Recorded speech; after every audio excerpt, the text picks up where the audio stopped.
Engagé dans une sèche depuis plus de 6 semaines, je vais vous partager mon quotidien. Entre ce que je mange, une update de mon physique et un entraînement jambes. Retracer une journée typique dans la vie d'un bodybuilder naturel. Vous aurez l'occasion de rencontrer un futur compétiteur qui, lui, a tout le potentiel de passer pro. Il est maintenant temps de débuter cette journée par un bon café. Certainement l'un des meilleurs moments de la journée.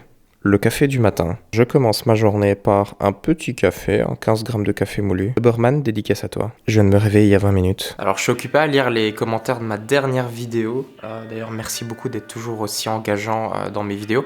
Et il y avait des petits commentaires qui revenaient en disant voilà la chance de sécher à 2800 calories. Alors effectivement j'ai toujours eu de la chance au niveau génétique d'avoir une dépense un peu plus élevée que la moyenne. Mais je pense que c'est pas que attribuable à ma génétique, même si en partie je peux être d'accord. Il y a aussi, on va dire, toutes les années de pratique derrière moi et la masse musculaire qui s'est accumulée et qui m'a permis de monter ce métabolisme basal au final. Si je devais estimer le nombre de kilos de muscle que j'ai ajouté depuis le début de ma pratique, j'ai commencé à 65 kilos en 2015 et aujourd'hui, je dois être à un taux de masse grasse similaire, on va dire, voire un peu plus sec que quand j'ai commencé la musculation. À 87 kilos, on va dire, un peu plus sec. Donc au final, j'ai dû prendre un peu plus de 20 kilos de muscle, et minimum 20 kilos de muscle. 20 kilos de muscle au niveau du métabolisme basal, c'est énorme. Donc ça aussi, ça fait, je pense, une grosse différence pour ma dépense journalière. Autre chose, et ça, ce n'est pas à sous-estimer, c'est que je marche beaucoup. Je marche beaucoup, je marche vite, et ça aussi, ça constitue une dépense qui n'est pas négligeable pour augmenter mes calories au quotidien. En moyenne, je marche 10-12 000 pas par jour. C'est aussi peut-être la manière dont je marche, parce que je suis quelqu'un qui marche très vite, donc j'augmente légèrement aussi l'intensité de mes marches par rapport à la moyenne, ce qui peut aussi certainement me faire un petit écart de 100 ou 200 calories en plus que d'autres personnes. Voilà. Et puis effectivement, il y a une part génétique, et c'est là où je suis quand même d'accord un petit peu avec vous, que sécher à 2800 kilocalories pour atteindre 10% de masse grasse n'est pas donné à tout le monde. Mais c'est aussi relatif. Ça veut dire que peut-être que mon 2800 est relatif aux 2000 calories de quelqu'un d'autre. Et donc ça veut dire que mes niveaux de satiété seront semblables à vous, que si vous mangez 2000 kilocalories. Ton 2800 ne sera pas mon 2800. Mon 2000 ne sera pas ton 2000. C'est vraiment à individualiser. Après, l'avantage de sécher sur plus de calories, c'est le confort dans la vie sociale, et ça je suis totalement d'accord, mais également de pouvoir avoir tout son quota de macros et de nutriments de manière aisée en fait. Et ça effectivement, ça constitue un avantage non négligeable. Je termine mon café du matin, et puis il est temps de faire le physique update à 86 kg et des brouettes.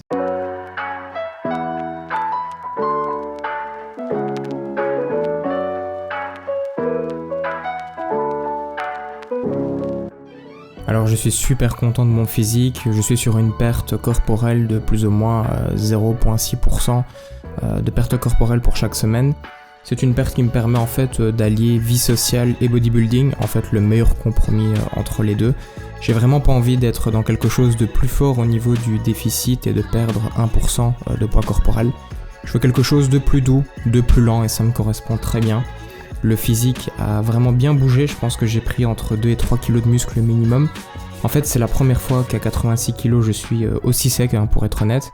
Et c'est une condition que j'avais plus ou moins à 3 kilos plus léger auparavant. Donc si on fait la différence de poids entre les deux automatiquement, la différence n'est que liée en fait aux muscles. Et donc si j'ai vraiment pris 2 ou 3 kilos, c'est un progrès qui est incroyable pour bientôt 9 ans de pratique naturelle. Que le dos a le plus progressé pour être honnête. Également un petit peu plus de densité sur les bras et les épaules. Donc vraiment super content, c'est ce que je voulais. On continue d'avancer dans la bonne direction et j'en saurai encore plus lorsque je serai plus sec. Voilà, premier repas de la journée, je vais prendre 45 grammes de whey avec 250 ml de lait, vite fait, bien fait. Également 250 ml d'orange pressé, orange sanguine bien sûr, ça se voit à la couleur. Je mange très léger ce matin, effectivement. Et là j'ai pris mon premier repas de la journée, je vais m'entraîner vers 2h, donc il sera temps de prendre un bon gros repas avec des glucides, 1h30 avant l'entraînement, ou une bonne heure en tout cas avec des glucides qui se digèrent vite. Je suis toujours occupé à réfléchir à ce que je vais manger. Après autant d'années d'expérience, en fait, l'avantage c'est qu'on peut plus aller par l'intuition et l'instinct parce qu'on a développé des habitudes solides avec des systèmes solides. Quelque chose qui est beaucoup plus facile à mettre en place, bien sûr, quand il y a l'expérience qui est derrière. Le temps est complètement affreux. Je suis occupé à regarder la ciel gris, 10 degrés, du vent. un peu de pluie, mais malheureusement il faut que je fasse mes 10 à 12 000 pas aujourd'hui. Donc c'est important aussi de planifier sa journée, parce que si on est juste dans l'intention on peut finir la journée en n'ayant pas fait les actions qui sont nécessaires pour avancer vers vos objectifs. Donc c'est important aussi d'avoir une translation en fait entre intention et action, et ça se passe bien sûr par un plan défini. Donc là effectivement je vais aller marcher, c'est acté, et je vais également marcher à la salle un petit peu avant mon entraînement, c'est acté à l'avance, je ne vais pas décider au moment même, parce que souvent quand on attend le moment même, on peut esquiver l'action et ne plus la faire, alors que si elle est actée dans notre tête, on s'imagine déjà la faire et c'est beaucoup plus facile de s'appuyer dessus. Également une petite nouvelle, je vais commencer à coacher en salle dès mars à Bruxelles, donc si vous êtes intéressé et que vous passez par là, vous pouvez toujours me contacter pour du coaching en présentiel, donc ça peut être très intéressant de se rencontrer sous un format présentiel plutôt bien sûr en ligne. C'est une autre façon de travailler bien sûr, voilà, que ce soit pour un peu de posing ou corriger certains mouvements ou parler programmation. Je vous accueille avec plaisir, mais en tout cas il y aura bien sûr plus d'informations dans les prochaines semaines. Et voilà, on se retrouve à Unity Gym pour une séance jambes focus squats, et j'ai un invité, c'est un petit peu particulier sur ma chaîne, je le laisse se présenter de toute façon. Bonjour, moi c'est Karim de Moss Muscular, donc c'est une chaîne qui est dédiée au bodybuilding, aux news de bodybuilding, mais il y a aussi quelques vidéos d'entraînement que vous pouvez aller regarder. Quelque chose de particulier aussi, c'est que tu as envie de faire une compète pour la première fois en Belgique, pour la WNBF Belgique. C'est ça. Donc est-ce que tu veux nous en dire un petit peu plus sur où est-ce que tu en es dans ta prépa, ou si c'est pas pour maintenant? Alors pour le moment je suis encore en prise de masse, je suis sur la fin de la prise de masse, il me reste 7 mois. Donc à partir du mois de août, je commencerai ma sèche, et là je ferai une sèche de 1 an, donc ça va partir sur 12 mois de sèche. Le but ce sera de perdre, je pense, 20 kilos, plus ou moins. C'est pour ça que je me prends vraiment en avance et que je fais ça sur une année, pour éviter de rusher la sèche et me retrouver hyper fatigué et perdre beaucoup de masse musculaire sur la fin de la sèche. Je préfère prendre vraiment mon temps et descendre petit à petit, histoire de ne pas accumuler trop de fatigue. Et garder un max de gains et de force. Voilà. On voit qu'il écoute la chaîne, parce que c'est exactement ce que je fais et ce qu'il faut faire. D'ailleurs, c'est recommandé par tout le monde. Moi, je ne fais que prendre ce qui se fait de mieux dans l'industrie. Donc, ok, très bien. Ça a vraiment un profil à suivre, parce que je pense que Karim, il a le potentiel de faire des très belles choses. Il a vraiment le physique, il a tout. Mais on laisse le posing en fin de séance et ça va être monstrueux. C'est chiant, en 3 mois, c'est un truc de dopé.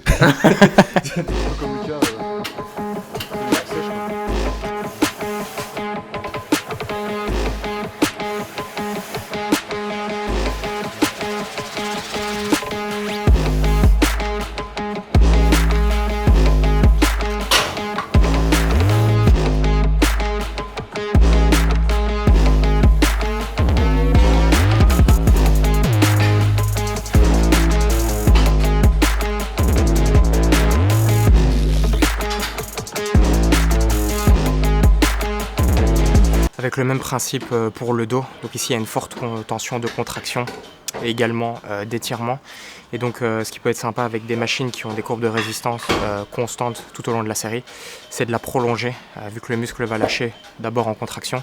Ça peut être pas mal alors de prolonger avec là où il reste de l'énergie pour le muscle, donc ça veut dire en étirement. Donc c'est pas grave si vous n'arrivez pas tout en haut du leg curl comme en début de série, mais peut-être que progressivement vous perdez 15, 20, 25% d'amplitude, il n'y a aucun problème, parce que vous vous adaptez en fait à l'énergie qu'il y a de disponible dans votre muscle. Et donc surtout pour des machines où la courbe de résistance, comme j'ai dit, est constante. On se retrouve pour le deuxième exo quadriceps de la séance. Bien d'avoir un minimum de variété au niveau de vos choix d'exo pour stresser toutes les fibres effectivement d'un muscle. Ça je l'ai déjà dit dans la vidéo précédente. Et donc ici on va commencer avec rep basse entre 5 et 10, puis accumuler 2 sets pour voilà, essayer aussi de varier la tranche de répétition sur mes quads, vu que j'ai principalement fait du 5-10 aujourd'hui. Donc encore un petit peu de 5-10 et puis on va terminer avec du 10-15 comme il faut. Une rep en réserve, quelque chose comme ça va être pas mal.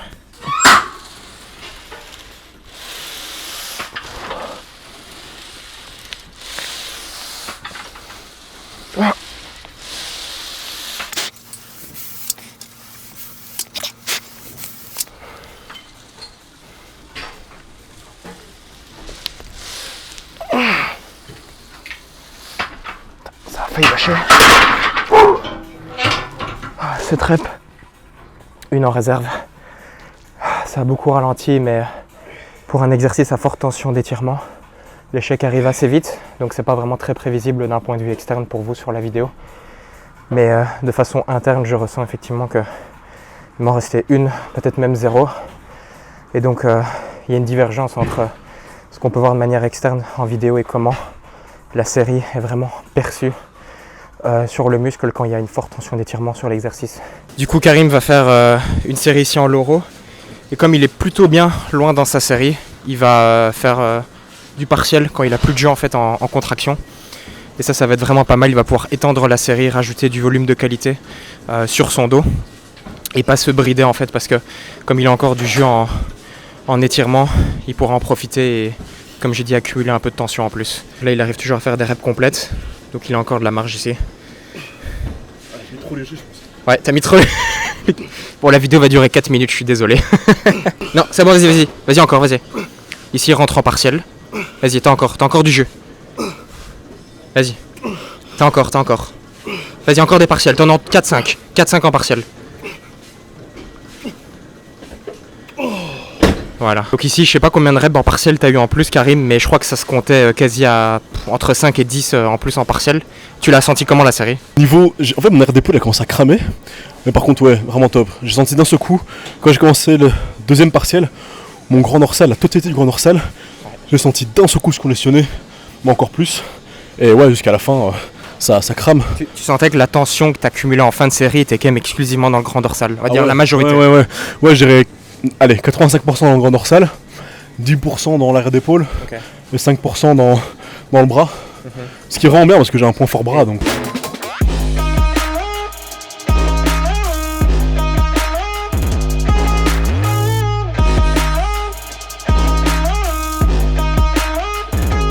Ça va, il a fini l'entraînement, qu'est-ce que tu regardes comme bêtise là? Franco Colombu et Schwarzenegger qui s'entraînent. Voilà, moi je vis que du body en fait. Ouais, Genre, en dans fait, ma chambre, j'ai des draps, Flex Wheeler, Ok. et Ronnie Coleman. Mhm. Et alors j'ai aussi, comme doudou, c'est un mini Tom Platz. C'est trop mignon ça. Ouais, écoute, bodybuilding. Donc ton feed Insta, c'est que ça en fait, c'est que des hommes musclés. Ouais, tout nu. Tout nu en plus. Ouais. Mais je suis taureau, hein. Un skip. Peut-être curieux, je sais pas.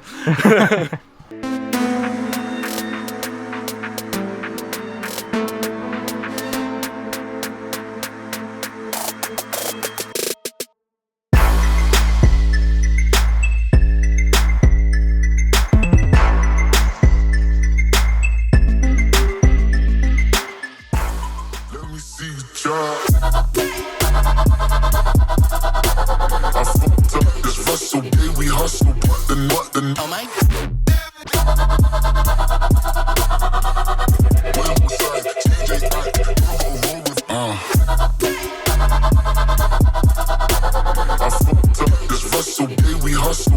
what the